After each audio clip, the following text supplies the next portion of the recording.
యొక్క దూకుడుతనానికి, అత్యాశకి అద్దు అదుపు లేకుండా పోతోంది. రీసెంట్గా చైనా అరుణాచల్ ప్రదేశ్లో చాలా నేమింగ్ చేసింది, చైనీస్ పేర్లు పెట్టింది. ఇది కొత్త ఏమి కాదు. ఇంతకుముందు కూడా అనేక సందర్భాల్లో 2017, 2021, 2023 ఇలాంటి సందర్భాల్లో కూడా ఈ సంవత్సరాల్లో అనేక ప్రాంతాలు అరుణాచల్ ప్రదేశ్లోని విలేజెస్, బార్డర్ విలేజెస్ పేర్లని చాలా వరకు చైనీస్ నేమ్స్ మార్చేసిందనమాట. రీసెంట్గా చైనా అరుణాచల్ ప్రదేశ్ మొత్తానికి ఒక కొత్త పేరు పెట్టేసింది, జంగ్ నాన్ అని చెప్పి.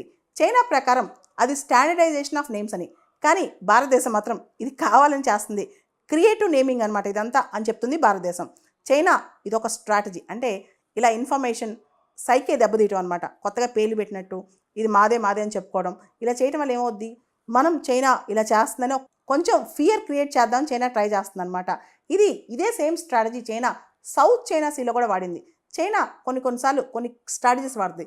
దానిలోంచి ఇంకో స్ట్రాటజీ సలామీ స్లైసింగ్ అనమాట. అంటే ఏరియా మొత్తం ఒకటేసారి ఆక్యుపై చేయదు, కొంచెం కొంచెం కొంచెం కొంచెం ఎలుక ఎలా కొరుక్కుంటూ వెళ్తుందో అలా కొంచెం కొంచెం ఆక్యుపై చేస్తే వెళ్తుంది అనమాట, మొత్తం ఒకటేసారి తీసేసుకోకుండా. రీసెంట్గా భారతదేశం ఇలాంటి ప్రాపగాండా జరగకుండా చైనా నుంచి, టర్కీ నుంచి కొన్ని సోషల్ మీడియా ఛానల్స్ కూడా ఇండియా బ్లాక్ చేసిందనమాట. దీన్నే భారతదేశం కార్టోగ్రఫిక్ అగ్రెషన్ అని కూడా అంటుందన్నమాట. అసలు కార్టోగ్రఫిక్ అగ్రెషన్ అంటే ఏంటి? వాళ్ళకి సంబంధించిన ప్రాంతాలు, వాళ్ళకి సంబంధించిన అంశాలు, వాళ్ళకి సంబంధించిన ఏరియాస్కి వాళ్ళు పేర్లు పెట్టడానికి ట్రై చేయటం అనమాట. అంటే వాళ్ళ భూభాగంలోకి, వాళ్ళ టెరిటరీకి సంబంధించిన ప్లేసెస్, ఆ ప్లేసెస్ మ్యాప్స్ పబ్లిష్ చేయటం, ఆ నేమ్స్ మార్చడం, ఆ ప్రాంతాల పేర్లు మార్చడం, ఆ ప్రాంతాల్లో అసెర్షన్ ఇవ్వడానికి ట్రై చేయటం, అంటే చెప్పుకోవడానికి ఇది మా సార్వభౌమ అధికారం కిందకు వస్తుందని చెప్పుకోవడానికి. యాక్చువల్లీ వాళ్ళ అది భూభాగం కాదు, వాళ్ళ సార్వభౌమ అధికారం కిందకు రాదనమాట. దాన్నే కార్టోగ్రఫిక్ అగ్రెషన్ అంటారు. ఇలా ఒక ఇన్ఫర్మేషన్ వార్ఫేర్, ఒక తప్పుడు సమాచారం ఇస్తూ ఒక వార్ఫేర్నే రన్ చేస్తుంది చైనా. మన spokesperson, ministry of foreign affairs యొక్క స్పోక్స్ పర్సన్ రణ్ధీర్ జైస్వాల్ ఒక మాట అన్నారు, Arunachal Pradesh is an inalienable part of India. It was and is and will be a part of India. ఎట్టి పరిస్థితిలో అరుణాచల్ ప్రదేశ్ మందే, మనలో భాగమే.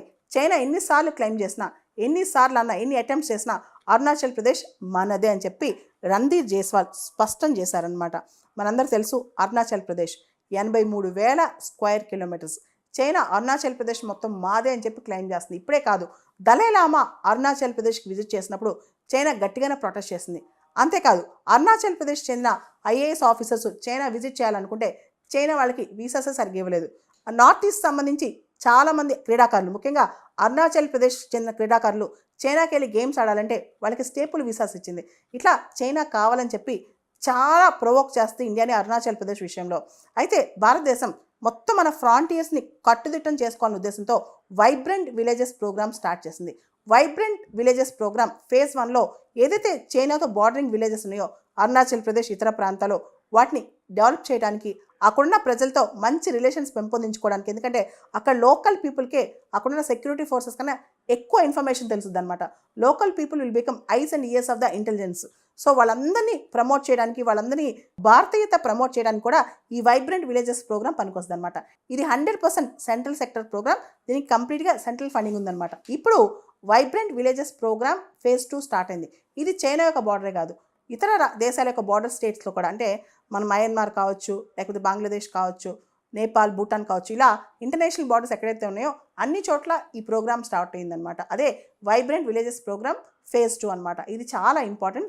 ఈ ప్రోగ్రామ్ మనం గుర్తుపెట్టుకోవాలి, వైబ్రెంట్ విలేజెస్ ప్రోగ్రామ్. కానీ చైనా అరుణాచల్ ప్రదేశ్ విషయంలో మాత్రం పట్టు వేయకుండా ప్రతిసారి గుర్తు చేస్తూనే ఉంది, అరుణాచల్ ప్రదేశ్ మాదే మాదే అని చెప్పి. కానీ ఇండియా మాత్రం ఎటువంటి పరిస్థితుల్లో రిలెంట్ అవ్వదు, తగ్గదు.